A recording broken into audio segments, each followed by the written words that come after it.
Ladies, gentlemen, welcome to a new episode of the Friday Salon. Today, we're going to talk regarding the circumstances on the international scene about a very interesting character, that's the least we can say, Nikita's cousin. Your cousin as well. What? Yes, indeed. Friends, Romans, or not necessarily Romans, Hellenes, and countrymen. Today we unravel the myth, mystery, mysticism, and magnitude of one magnificent man, Alexander the Great. Himself. Yes. So, you've seen that face. No, I'm not talking about me. I'm like, yeah. So, Alexander the Great. We all heard that name, right? Yes. Alexander this, Alexander that. Who's that guy? I'll tell you. Basically, that book was written by its main historical source. That's Arian, a Roman historian who was discussing Alexander. Julius Caesar read that book. Yep. Like Julius Caesar was like, okay, I'll be like Alexander. What's the book to read? That's the book to read. Caesar is telling you, and us too. So, We're telling you on behalf of Caesar. So, Arian was a Roman historian who wrote about Alexander the Great. Mm-hmm. So, the movie Alexander, etc., etc., it's just a lesser version of Arian's source. That's the main source on Alexander the Great. Exactly, and he takes together two main eyewitnesses from two of Alexander's most prolific generals, most notably Ptolemy, who would later become ruler of Egypt. And that kind of cosmopolitanism represents and reflects the mind of Alexander, the spirit of Alexander, the ambition of Alexander. To his adversaries, he was Alexander the Accursed, but to his allies, he was Alexander the Great. At once, he represented extreme magnanimity, on the other hand, extreme cruelty. On one hand, he was highly superstitious, on the other, he was highly logical. He was a man of deep contradiction, but nevertheless of deep respect. While his contradictions were profound, his achievements were soaring. He situates himself as being the last great hero of the Hellenic world. Achilles and his myth are crumbling to dust. The heroes of the Greco-Persian wars are lingering faintly in the minds of the Hellenic world. The Peloponnesian War has ravaged the Aegean Sea, and at the last moment, Alexander the Great picks up the flailing sword of his assassinated father, Philip II of Macedon, and spreads that sword across the continent. Ladies and gentlemen, that is the guy who Caesar imitated. Napoleon imitated. So, okay, let me tell you. First, there was Dionysus. Achilles imitated Dionysus. Or Hercules. Okay, Hercules. Yes, I forgot. Okay, so first there was Dionysus. Hercules imitated Dionysus. Okay. Okay, then Achilles imitated Hercules. Yes. Now, Alexander the Great imitated Achilles. And Julius Caesar imitated Alexander. Okay. Then who imitated Julius Caesar? Charlemagne. Who imitated Charlemagne? Napoleon. Okay, voila. So, that's one of the Hall of Fame. For sure. Okay, now, who was Alexander? He was just a guy like you and I. Quite literally. Okay. Like, Alexander was the son of Philip of Macedon. Correct. Most people know that. So, Philip of Macedon was a guy who used to rule some highlands people in northern Greece. Exactly. If your world is based in the Aegean Sea, then the Macedonians look like this highlandish, mountainous, unsophisticated group of people. But as Greece exhausts itself and finds itself vulnerable after the Peloponnesian War, decades of internal strife led by Athens and Sparta, Philip II would reorganize and reform Macedonia into having the most disciplined and most technologically advanced army in the Hellenic world. And the main invention that allowed him to do this was the sarissa, a 16-foot-long spear that gave way to a new type of battle formation, the phalanx, 16 ranks deep with the spears pointed. And that would have been the bulk of the Macedonian army. And as Philip of Macedon unites the Aegean Peninsula, give or take, to embark and take revenge against the old foe of the Hellenes, the Persian Achaemenid Empire, he is assassinated on the night of that invasion. So you need to understand. So simple. Philip, the father of Alexander, was in the midst of court intrigue. So he didn't trust anyone. Even he threatened his son many times. Listen, if you want to kill me, I'm going to kill you. And Macedonian court intrigue, you know those Mediterranean people, okay? Like always babbling about each other, right? That's what it is. Anyways, he invented a special type of phalanx formation. You've had hoplitic formation. You've had phalanx formation, like the Greeks had that, right? But you see, for example, in the movie 300, like a Spartan himself is weak, but a Spartan within the phalanx is strong. Why? Because he has a formation with spears pointed there. Now, the Macedonians had 5 meter long The Sarissa was what it was spears. called, yeah. Voila. And they had them in 3 different directions. And 16 ranks deep, so it was able to block missile projectiles. The only vulnerability it has was on its flanks, and it was quite unmaneuverable. But to protect on that, on one flank you would have a lighter hoplitic type of infantry with shorter spears, more mobile, and on the other you would have your javelin troops, like archers, missile launchers, whatever, things like that. Exactly. So a revolution in military technique, etc. So basically, Philip united the Greeks and created a coalition, except The for Hellenic League, which lacked Sparta. which like Sparta, as usual. Sparta, they always want to do their own thing. So he united them for a purpose, which was an invasion. A common enemy always unites a people. When you have strife and division within a country, wage a war, you'll see. They will all unite. Incredible. Except the Spartans. So anyways, so once that happened, his royal guard, his bodyguard, killed him. Like very Byzantine, right? On the eve of the invasion. Exactly. Okay. So what happens? His son, the 23 years old, No, at the time he was 20. 20 years old Alexander, he walks in, he's like, okay, I'll do the thing. He was already a commander. Like when he was 17, he won a great victory, and he already had experience. And very important, he was raised by Nikita's uncle, Aristotle. Yes. So Aristotle, basically, you need to understand, he thought Alexander, what's the difference between us, Greeks, and the others, barbarians? Barbarians means, it's not like a demeaning term. Just means not Hellenic. It's not an insult, you see. It means the people who speak in a barbaros, barbar. You see? Voila. It's like the same way you used to speak before watching the Friday Salon, for example. Great example. Voila. Therefore, we have the Aristotle's way of thinking. What was Aristotle's thinking, anyways? Reason, ethics, metaphysics, the oneness of human nature, and the greatness of the Greeks, because they used to operate the world through a mode of analysis that was reasonable. They knew that the consequences had a certain causation. Yes. So they had a system in their mind for consequences that related itself to causes. Yes. And when you have a rational understanding of the world, you therefore have objectives in the world. You therefore have an understanding of the world that is, let's say, scientific, but proto-scientific. It's not Baconian science, but it's a science in the sense of, if this happens, what may follow? If I advance my troops in this way, what may follow? And so it's the birth of the rational mind. So they were the first human beings to tell you that if I do this, that happens. Like they looked at the future. Yes. They started to shape the future. Yes. They started to think on how to shape the future through their present. And it's even a consequence of the Homeric mindset of always outdoing your peers.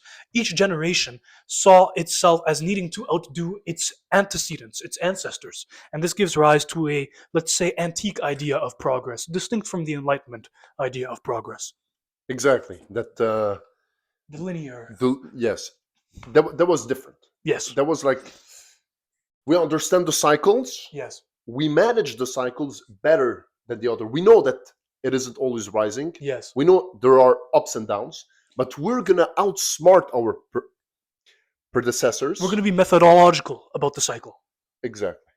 So anyways, voila. Aristotle raised Alexander. That's very important because that shaped the foundations of his thinking. And one of the main things that Aristotle taught Alexander, because Aristotle was the most worldly man there was, he was the student of Socrates and Plato.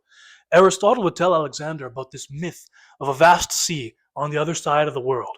And since that time, in the young mind of Alexander, ignited the flame of imagination and boundless ambition to go and find that distant sea. Yes, and Dionysus himself went towards that sea. And Alexander wanted to emulate Dionysus through the emulation of Achilles. in terms of exploration, Yes. Dionysus, in terms of outshining his peers, what the Greeks used to call Kleos.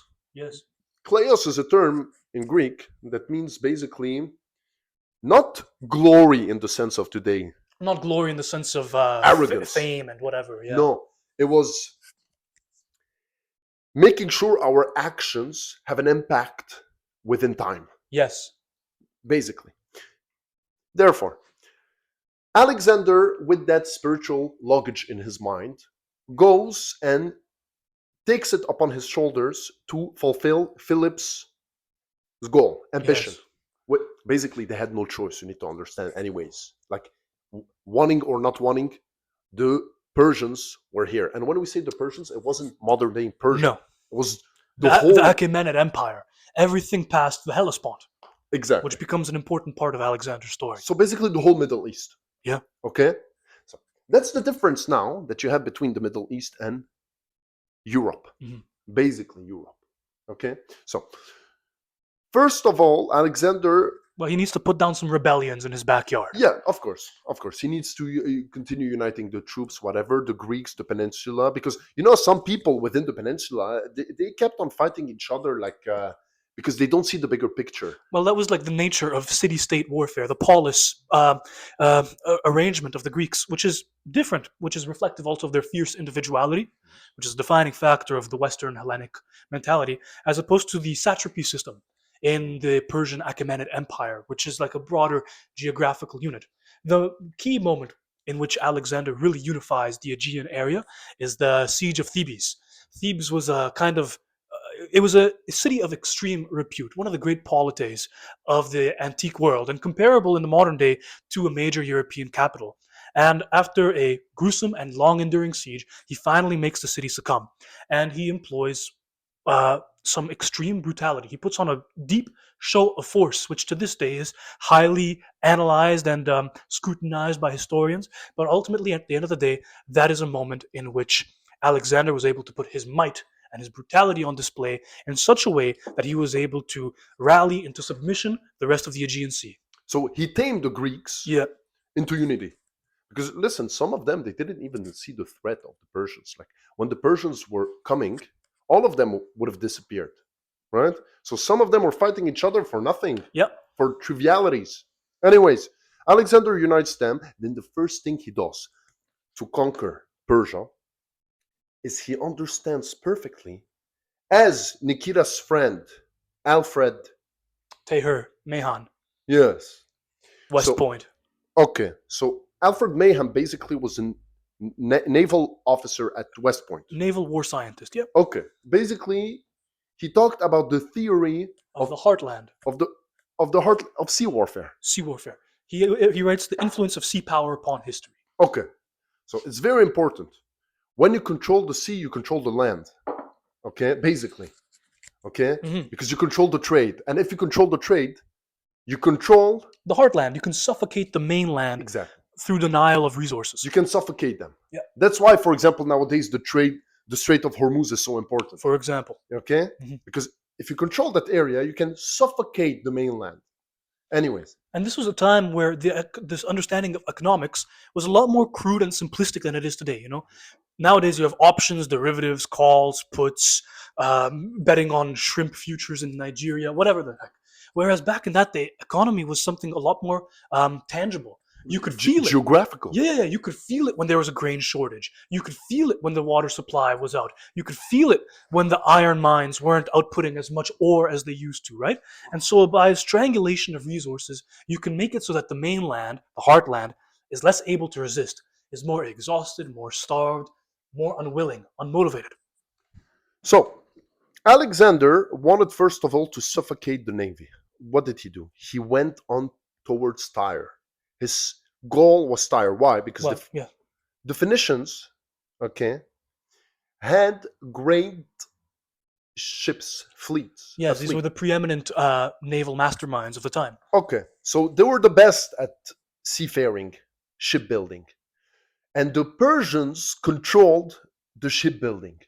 So The top way to first strangle the Persians was to destroy their fleet. How do you do that? Well, you can't face them off head by head just yet. Not just yet, because you're a small, continental, militaristic army against a massive continent spanning empire. So the first thing you do, instead of facing off with them directly in open seas, is you control the shoreline. Yes, Alexander would send his father's general Parmenion into the mainland to make peace treaties and so on and so forth. But Alexander himself would march along the shoreline of Asia Minor and Phrygia. And as he did it, he took a very culturally wise approach. You know, whenever he would visit a city, he would partake in rituals, particularly Troy, for example, where he pays homage to Achilles and Hector. So there's a major characteristic of Alexander when he conquers a city, Yes. which is, first of all, he gives them a choice. Guys, listen, just be with me. Yes, the leader will change. I will put one of my Macedonian generals, but like, it's going to be great. Like, you're going to be part of an empire, whatever. Mhm. And the first thing he did was he paid homage and did sacrifices in the local temple. Yep. Second of all, he organized games. Sporting tournaments. Why? Yep. Because if you're fighting someone and then you conquer his city, what is the goal of civilization? To humble the proud and to spare the conquered. That is the goal of civilization. So, yes, they have lost, but you don't want the victor to just keep on like being against the loser. You don't want the victor to keep on his role of domination on the loser. You want them to have peace. Yeah, and not only for morality and magnanimity, but also it's politically practical to embrace people. So you what know? do you do? Right. You organize games, Right. and you make two teams, Mhm. public games, right? Like massive games. Okay, you make two teams, one with the victor and the conquered, Yeah. and one with the Victor and the conquered again. another one, right? So instead of making it invading force versus native force, it's a mixture of, yes, the conquering and the conquered versus another team of the conquering and the conquered. And an important understanding to make is that the Aegean world, which is to say the known world, at that time was an incredibly diverse place. Yes, Alexander regarded himself as Hellenic, but he was Macedonian, ruling over a Greek people, invading former Greek lands in Phrygia. When he comes to Phrygia, Asia Minor, crossing the Hellespont, the Dardanelles as we know it today, he forbids his men from pillaging, raiding, burning, and looting. He forbids scorched earth strategies. He forbids excessive brutality because he regards these as being Greek lands. He regards these as being part of Hellenic civilization. Not only that, but an interesting strategy he used is that, yes, he had a lot of Greek mercenaries in his army, usually in his reserves. He would use them for the last moments just to do away with the adversary. But the thing is that he was also fighting Greeks in the Achaemenid ranks. And so a strategy he used by keeping his Greeks in the reserve, he prevented them from facing off against other Greeks directly, so that they wouldn't be demoralized in direct conflict with people who shared their same kinship and civilizational affinity. Because basically, yes, the Persians had, of course, Greek mercenaries who, of course, after being conquered, were mostly executed by the Greeks themselves. Initially, at least, especially in the Battle of Granicus. Voila. So, Alexander, once again, as we understand, conquered a city, organized games to create harmony, made sacrifices to the gods to show goodwill. Lowered the taxes and did away with any oppressive oligarchy. Okay, now, and then he placed one of his friends there. Simple. Okay, now, he arrives, he conquers city after city in the same way, the same manner. And sometimes it isn't even conquest. Sometimes they make peace. Sometimes they just say, Alexander, we recognize your might. You are an adversary we do not want to have. You who are so mighty and magnanimous, let us join you. Actually, most times. Yeah. Most times. Like, that's one of the great successes of Alexander. Yes, he is a great general. Optics. Yeah. He's a great general, but he's perhaps an even better propagandist. Partaking in the rituals was part of the propaganda. He would occasionally make extreme acts of brutality to subdue a local region. Because by taking over a major capital in a region, in a satrapy, he makes the rest of the satrapy, the hinterland, recognize his legitimacy, recognize his might in such a way that they would not want to face off with him. Yeah. You vanquish one, you scare 1,000. Yes. Right? So, yeah, he took part in the local myth, like, yeah, I'm the son of Ra, I'm the son of Ammon, Yes, neither, absolutely. for example, right? And all equivalent of Zeus, right? For example. So by traveling that much, he saw the unity in the world. Like he saw, yes, they have different The stories. universality. Yeah. They have different stories because, right, stories depend on language. Language depends on weather, on geography. So he found that there were similarities between all of those people, that they could be ruled. And therefore, anyways, he goes all the way to Tyre. Yes. Okay, in Tyre, the Tyrians resisted. And Alexander did something incredible, basically. Yes. Tyre Yes. was divided in two. Yes. You had Old Tyre on the mainland, Mhm. and New Tyre, which was an island about like half a kilometer off of the mainland. So basically, he built a big bridge, big bridge. Like he turned the island into a peninsula. He took cedar trees, okay, from the mountainous region. You have a region in modern day Lebanon full of cedars. That is why the Phoenicians were great shipbuilders. They had great wood, and plus they have open access to the sea. Right. And to the east, you've had deserts. Mhm. So There's only one way to go. there's only one way to go. Exactly. So therefore, they mastered that craft. And Alexander took his troops. They went to the mountainous regions of Lebanon that were full of tribesmen, basically. Mhm. And he recounts in an episode how he had to have little skirmishes with those mountainous people Yes. to have access to the cedar trees. He takes the cedar trees, he builds a super big bridge that basically links the mainland, old Tyre, Yes. to new Tyre. The island. And then the islanders, they were like, no way. No. Yeah, when he first started building it, they were like, "Yeah, this guy's a joke," and they just started like sailing the ships by and like doing dances at them. Then they saw the joke was scary. Yes, And the yes. joke was coming, you see? And then the joke started making Alexander laugh. Yes. And he took the city, basically. And by taking the city, why is that super important? Because he didn't just take the city, he took the capacity. The entire Mediterranean. Like he took, first of all, the open gate to the Mediterranean. Yes. And second of all, the main ship manufacturer of the Mediterranean. Yes. That's what he did. And with the mountainous regions of the Levant, he also took the forest Yes. of the cedars. Yes. That were basically the stockpile of the wood to build those Mhm. ships. Yes. So he controlled now all the industry of the Mediterranean basin. And he was able to undertake this by a lot of innovative warfighting strategies. You know, Alexander, yes, he is defined by relentless ambition. And the story of how they built this bridge is incredible. And it still exists to this day, by the way. It still exists, by the way, to this day. Tyre is still connected to the mainland by the bridge that Alexander built. I went there Yes. multiple times. And the Tyrians got very sophisticated with the weapons, like throwing molten metal, all types of insane projectiles. But the Macedonians were very innovative too. You know, Alexander is considered as being the first person to use siege warfare, siege weapons, as field artillery in his conquests. He's also the first person, I think, to to connect an island to the mainland. Of course, yes. And I think that siege warfare incident was at the Battle of Halicarnassus, and it was because of the major. This is the city of Herodotus. Yes, I think so.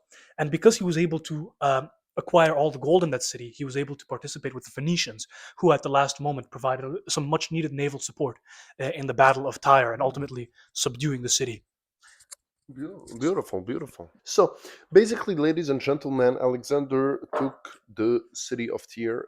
That was, of course, a main shipbuilding spot in the empire. Great. Afterwards, he goes east. Into like Syria, roughly. Exactly. Many cities surrender without a fight. You need to understand. Like, it wasn't just fighting. Okay? It was also optics. It was also psychology. It was also like tourism a little bit. Of course, tourism and pleasure. Alexander fell in love, I'm sure, with many people. I mean, and his advisors advised him, before he crossed the Hellespont to marry a Macedonian wife or something, or a Greek wife, in order to consolidate his power. But he figured, you know what? One, diversify the portfolio, yes, not just for personal reasons, but political reasons too. I might want to marry some Persian princess or something to consolidate my empire.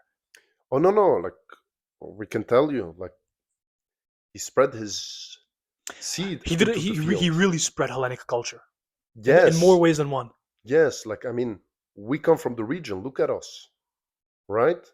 We do look like distant Do I cousins. need to put up the image again, just like for reference, in case you need Voila, it? like you know, there's something common. You can see it, you can feel it, you can smell it. Smells like strawberry. Therefore, ladies and gentlemen, Alexander the Great married a girl called Roxanne. Pure love, pure love. She was the daughter of some great king from the Bactrians, from Bactria. And that was also for political reason. It was reason and love. It was beautiful. It was nice. But of course, he spread his seed everywhere, him and his boys, right? Mhm. Like Macedonians with big spears who just wanted to put them in some virgin soil. Who wouldn't? And by that, he spread the culture, he built the temples, he made the games, he unified the people Mm. under one single big rule. It was the United Nations of his time with an army.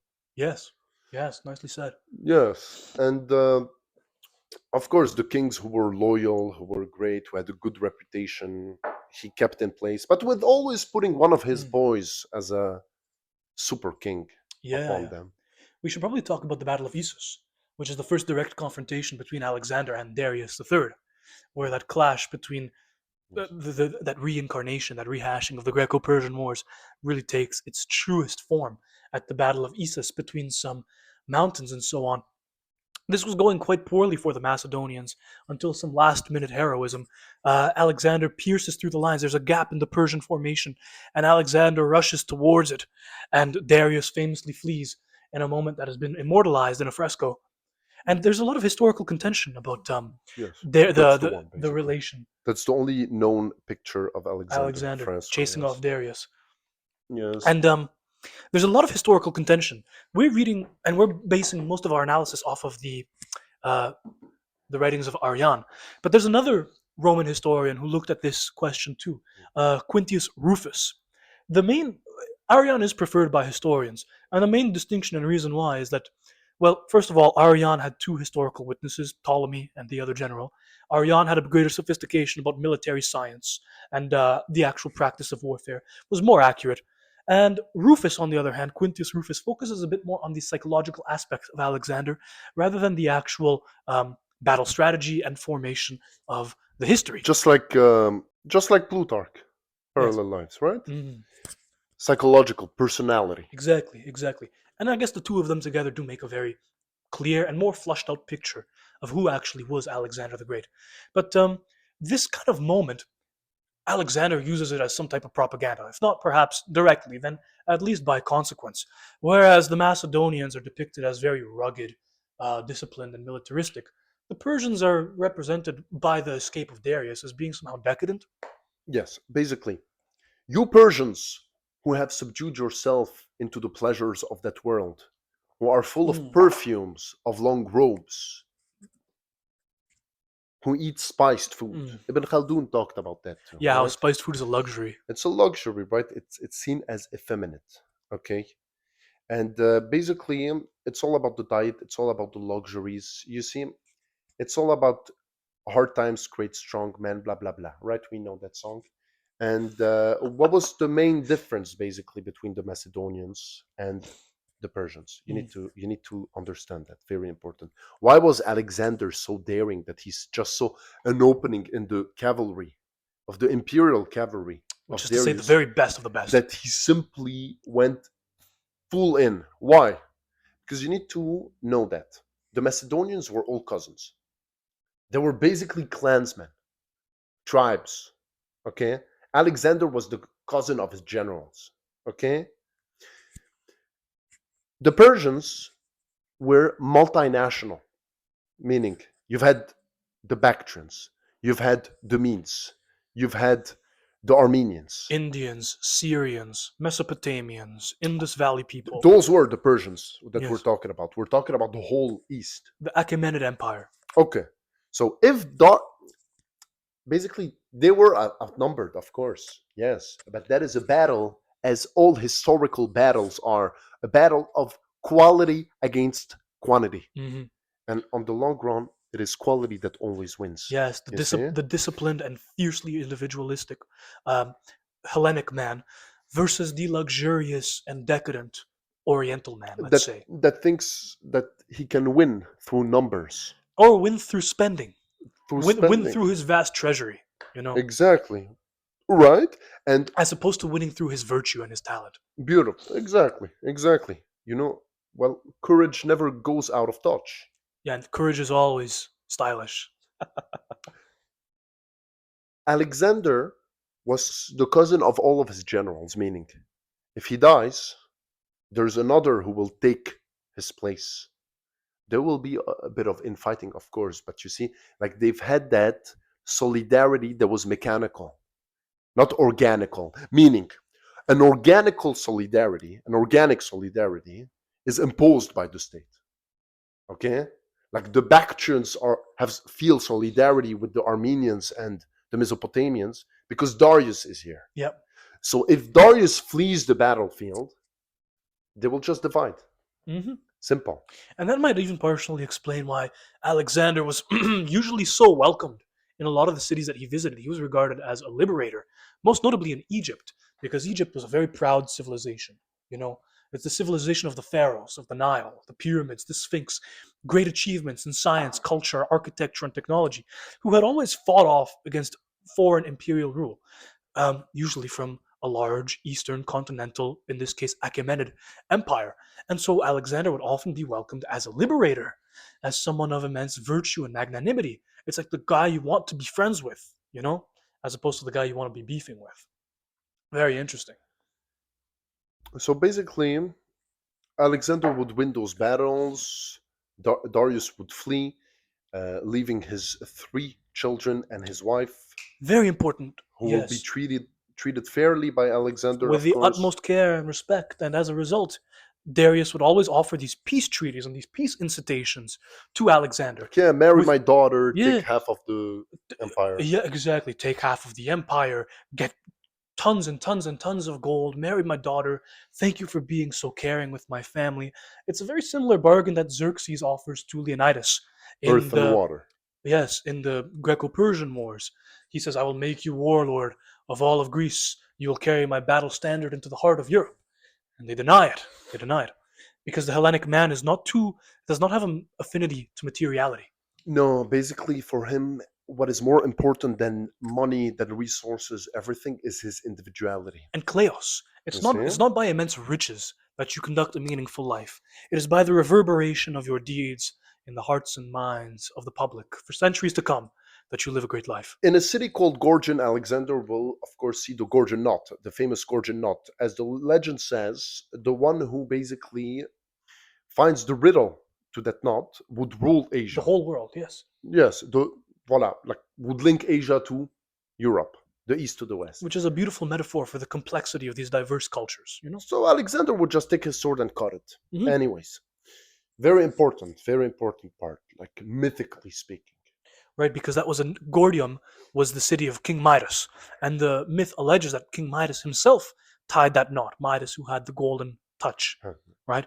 Anything he touches becomes gold, and so it's through propaganda moments like that he ascribed to himself a divine legitimacy and a divine, you know, aura, like he did in Egypt. Again, he heard of this oracle, the oracle of Siwa, and it took him months to reach this oracle, held in the same esteem as the oracle of Delphi, and afterwards, it's not sure for certain what was told there, but nevertheless, he emerged from that moment as having more and more divine legitimacy, which he carried with him throughout the heart of Asia. And two significant moments. Let's discuss first, though, the Battle of Gaugamela. Why not? So the Battle of Gaugamela was the fate sealing battle of Alexander's campaign. After that, everything was easier. Not easy, easier. Meaning, at Gaugamela, Alexander would be faced with the might of Darius's army and the famous immortals. Yes. The immortals themselves were called immortals because when you kill one, another appears. Basically, men who were bred, who were fed since their childhood, just like the Janissaries Hmm. in the Ottoman Empire, the royal guard. Alexander would face them on the ground, on a flat ground. On a plane that Darius selected himself, and Darius even leveled out the battlefield. Voila. Darius customized the battlefield beforehand. For the chariots, basically, Darius Yes. came early Yes. and he basically tilled the ground, like the whole ground. And he made it fit for his chariots and his elephants. Mhm. Okay, he brought elephants from India.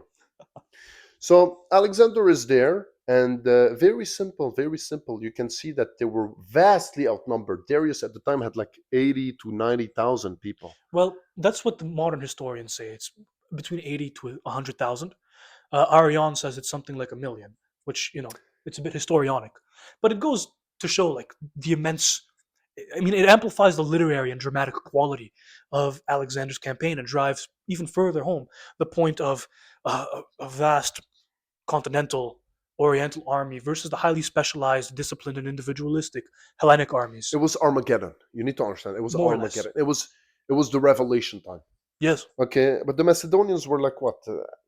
30,000. Voila, 20, 30,000. You see? Now, they have won. The Macedonians won. Right. How? Darius's army loses, as Ibn Khaldun used to say. First, you lose psychologically. Yes. You never lose physically first. First, you need to choose to lose. Mhm.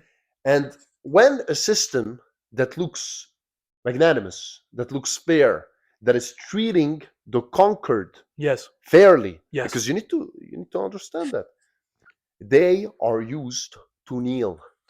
They're used to the whip being cast on their back. They're Yes. used to extreme taxation. Then they see that stud with those beautiful hair who comes in and he's like, listen guys, we'll make some games, we'll have some wine, I'll make sacrifice to your gods, you Like, don't have to at that kneel. point, losing the battle almost sounds like a good deal. You see? So then all of those cultures within Darius's army, okay, they're like, you know what, guys? What are we even fighting for? Why am I fighting that guy? You see? So first it was a psychological defeat. Step one. Step two, of course, there was a lot of militarism, innovation. Yeah. Innovation with not much, huh? Yeah. Like Darius had the resources and everything. They didn't have ChatGPT. Like, they weren't doing AI B2B software as a service on the battlefield. For example, It was real innovation. for example, in Iraq, the Americans sent big tanks that cost millions and millions of dollars to produce and to maintain. Okay? In front of them, you've had insurgents who used IEDs, right? Improvised Explosive device. devices. Like, it was made with a potato, a cell phone, and some plastic explosive. Okay, like it costed $20, $30. Yep. With $20, $30, do the math, do the economics. You've had people who used to destroy millions of dollars. What is millions of dollars? It is the time, it is the energy of people. It's labor, it's resources, it's extraction, it's bureaucracy, it's energy. So you see the energy it took from so you see the energy it took for one side to destroy the energy of the other. That's very important in warfare. Alexander, just with his formation, he didn't need to just bring elephants and whatever. Nope. He just had to have these simple things. You know, simplicity is the greatest complexity if you think of it. And he just had a nice formation, a nice plan, and solidarity between his troops. Yes. And the first and most important thing he had was that nobody had to fight for him. It was all free will. Yes. Because everybody was free. Nobody used to kneel to Alexander. Nobody used to worship him. And that will bring him into a big dilemma. So basically, Alexander arrives at Persepolis. Okay, he burns the whole city because the Persians burnt Athens, the Acropolis. So it was a fulfillment for the entire agenda of the Persian expedition. Yeah, like since Herodotus, you need to understand Persians and Greeks. When we say Persians, we don't mean Persia today. We don't mean Iran. When we say Persians, we mean the Middle East. Yeah. And the Greeks, okay, they used to fight all the time. And their border was the Levant. Mm-hmm. The Levant used to switch Greek, Persian, Greek, Persian. You see? Persian was like basically European, if you like, without the Gauls, without the people from the north. Mediterranean, you see? Now, he arrives at Persepolis, he burns it, Apollo. Then, he goes to the suspended gardens of Babylon, enjoys a great time, makes a lot of babies, I'm sure. What happens? He started adopting Persian customs. His men see him wearing Persian attire, partaking in Persian rituals, eating Persian food. What's happening? Like, Doesn't this look like an antithesis to the entire agenda of our mission? like guys, we're supposed to destroy them. And now we're becoming them. Yeah, but you need to understand. For Alexander, the goal was not to destroy somebody. Like he wasn't hateful. You see, he didn't hate them. He wanted to create unity in the world. All right. So if he has to wear some Persian attire to show confidence To the local to population. the local population who are a proud ancient empire, Yes. he will do it. Now, some of the Macedonians were like, listen, that's effeminate for us. We don't wear dresses. We don't put perfume. We don't do that stuff. We don't put spice on our food. What's happening? Yes. Are you okay, Alexander? And then they were like, Alexander was like, okay, now you need to kneel like everybody. Because he arrived there, all the satrapies, so basically the governors, the Persian governors, knelt in front of him. Yes. And then Alexander was like faced with the dilemma. Okay, now they are used to kneel in front of a guy. Okay? Like the kind of like the kowtow in China. Yes. But my boys, they never knelt for me. Now, if I want to create unity, what's the deal here? What should I do? Yes. Should everybody kneel? Or should everybody stand up? What should I do? Yes. And then he was like, guys, can you kneel, please? Let's make it happen. Come on. Just this one time. Like, they are kneeling. Just, we won and everything. Can you Like, just, don't make it awkward. Can you just, come on. We're one team, but just do it for me now. And they were like, Alexander, You've out lost it. You've lost it, man. What are you talking about? Wear a dress, kneel. So, that's the big, major difference between the East and the West. Wait. As we've seen with Leonidas and Xerxes, yes. In the West, you are an individual. You are individualistic.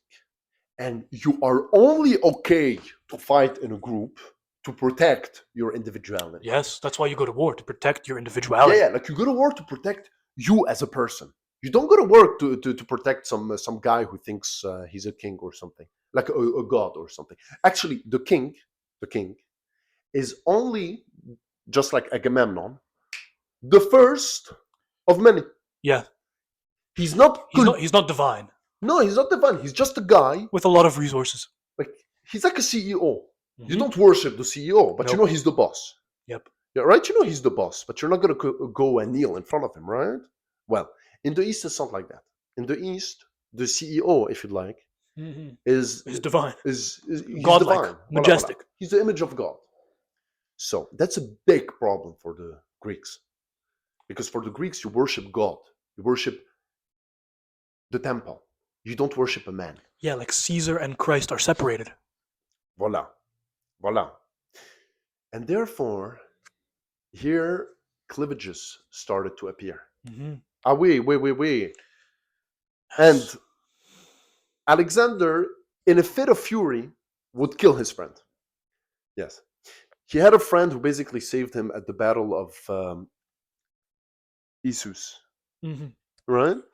And by cutting the hand of somebody who was almost going to hit him, basically. It was like incredible. Yes. And he killed him. He was drunk. They were drunk. Opela. And kneel. No, I don't want to kneel. You need to do like them, guys. Like everybody's kneeling. Let's unite with them. Let's do like them. No, Alexander. They need to do like us, not us like them. Yes, but if I want to rule them, they're used to kneel. So big dilemma, honestly, big dilemma. Come, put yourself in his place. So divisions with the troops and whatever. And an army that is not moving is an army that is losing. Yes. So he goes back on campaigns. Let's go to the east more and more. India, he arrives to India. He sees the elephants, the tigers. He sees people like he's never seen people. He goes to Afghanistan. He meets different tribes. The tribe behind that mountain has nothing to do with the tribe in front of that mountain. It's incredible. He meets so many people. He had a unique human experience. Yeah, one of a kind. Really? Like, nobody ever lived a life like that. Think of it. Like, the guy saw so many cultures, so many tribes, and he was searching for a way to unite all of them under one philosophy, under one system. It's incredible. Okay? You're at home. Okay? You haven't even liked that video. You haven't even shared it. Alexander conquered the known world when he was your age, and you haven't even liked this video yet. Look at you. Greatness begins with small daily habits. Like, you still haven't paused that video and haven't shared it to everybody you know.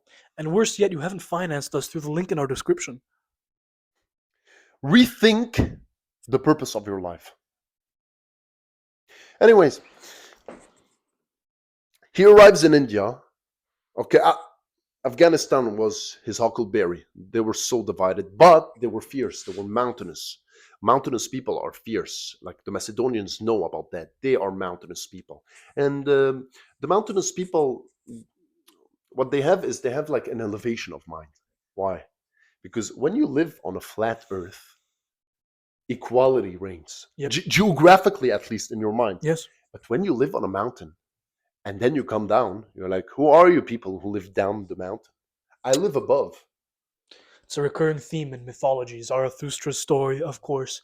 In Anglo-Saxon myth, there's the idea of the king waiting in the mountain in much the same way of like King Arthur waiting in Avalon.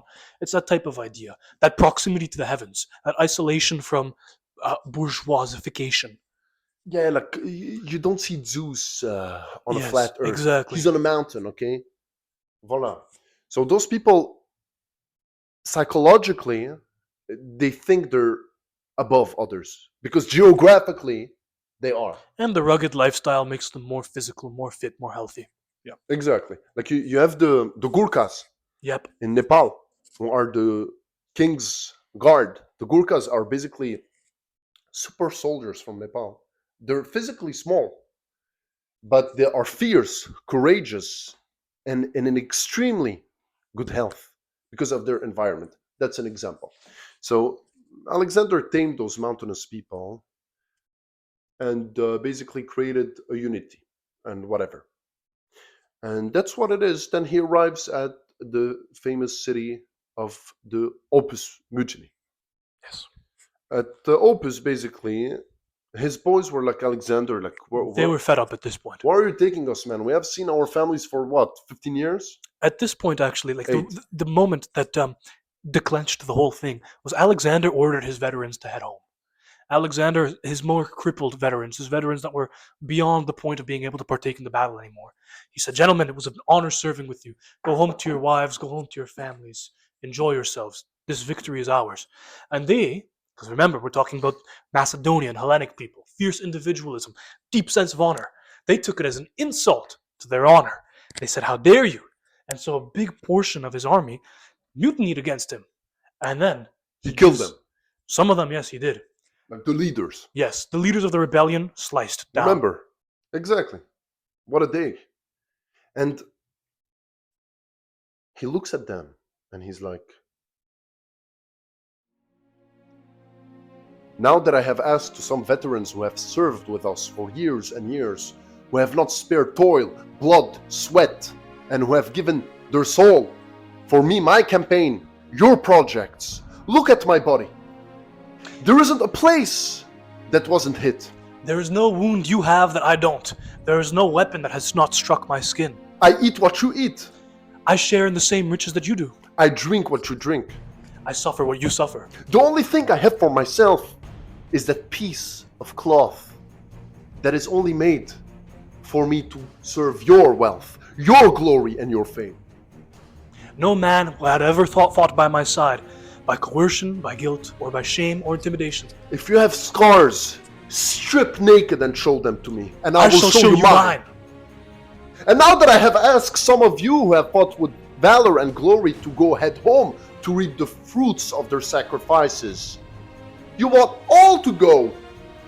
What shall you tell your wives? What shall you tell your cousins? That I followed Alexander to the edge of the earth, and there I left him? Tell them, me, I have come back. Me, I have left Alexander, king of the Macedonians, unifier of the Greeks, conqueror of the Medes, the one who crossed the Hellespont, the first since Dionysus, the one who went beyond seas, mountains, oceans, the one who linked Asia to the West. When my father found you, you were nothing more than farmers villagers, artisans, and craftsmen. You couldn't even protect them from your neighbors. You used to fear the Thessalonians. We rule them now. They pay taxes to yourself. I have made you all into generals, captains, satraps. My children will become cousins with yours. I have paid your debts. No, without asking how you accrued them, even though you are paid fairly enough. With me, you have built cities with good customs, with good laws. I have put your minds into steady and clear work. And this is the repayment I am owed. If you all wish to go, then go. Go. Tell them how you left your king and you cowered in fear. Tell them how you abandoned the call of duty. Tell them how you relinquished your honor. Maybe that will seem honorable in the face of men and glorious in the face of the gods. Now go! All of you! Go! And so would go down in history, one of the most acclaimed speeches and orations of all times. You remember? Dude, What a day. I remember telling Ariane about it. I was What a like, day. dude, you should have seen the speech. You missed it, man. You should have seen that guy, Alexander. Forget it. Anyways, so yes, he made a great speech. And really just with words, Yeah. he brought them back. And then they went even beyond. They wanted to go where Aristotle said was the end of the world. Basically the end of the sea. It was incredible, really. They were crazy. Think of it. You're sitting with your friends in the mountains. First of all, it was a bunch of cousins. Eating figs, tending to their crops. Then there's an old man. He comes, he sits next to you. He's like, hey, let me tell you about the world. You're like, okay.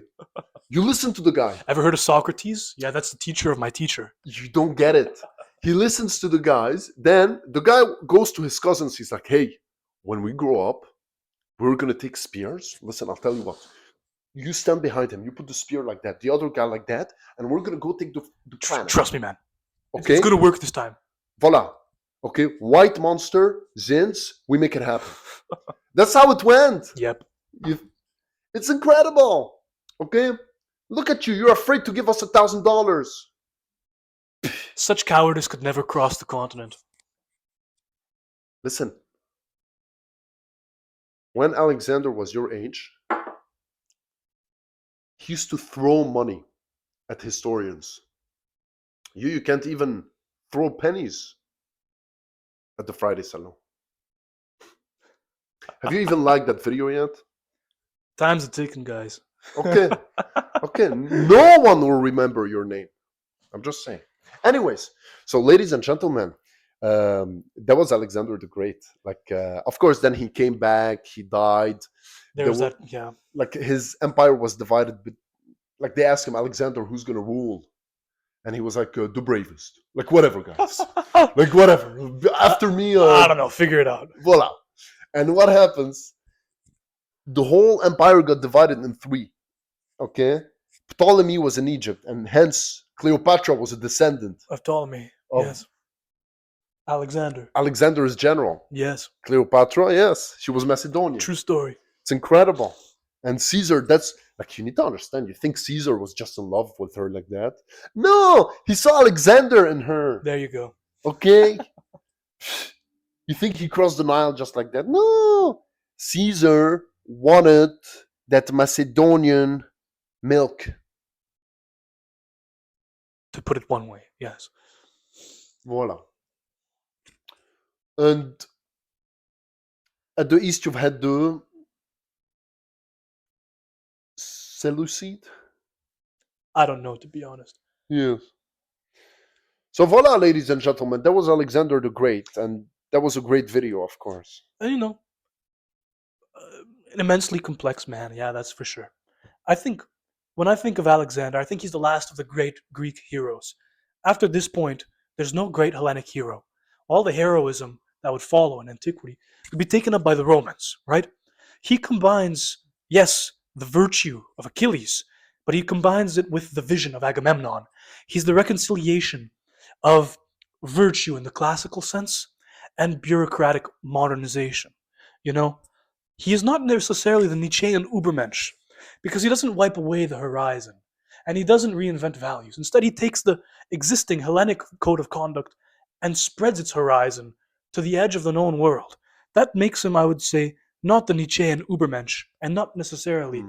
a Shakespearean tragic hero, but he fulfills the final vision of his teacher Alexander's goal, the megalosikos, the magnanimous man, the man of balance. He's the vigor of Achilles Yeah. and the honor of Hector. Yes. He's the reconciliation between the Greeks. He's the martial spirit of Sparta and the reason of Athens. Oh, Alexander the Great, ladies and gentlemen, was Greek civilization expanding itself, just like Napoleon himself was the Europeans' last stance against the winds of history. It was the culture that became civilization, and the civilization that became empire before dying. That was Alexander the Great. and that was your two humble servants, who are as pleased and gratified as they could be to bring it to your viewing pleasure. Ladies and gentlemen, your pleasure Is our treasure. is together. We can. Voila. Voilà. Voilà, voilà, voilà qui je suis. Mais voilà, même ici, mes années c'est fini. C'est mes gosses, c'est mon cri. Mais voilà, tant pis.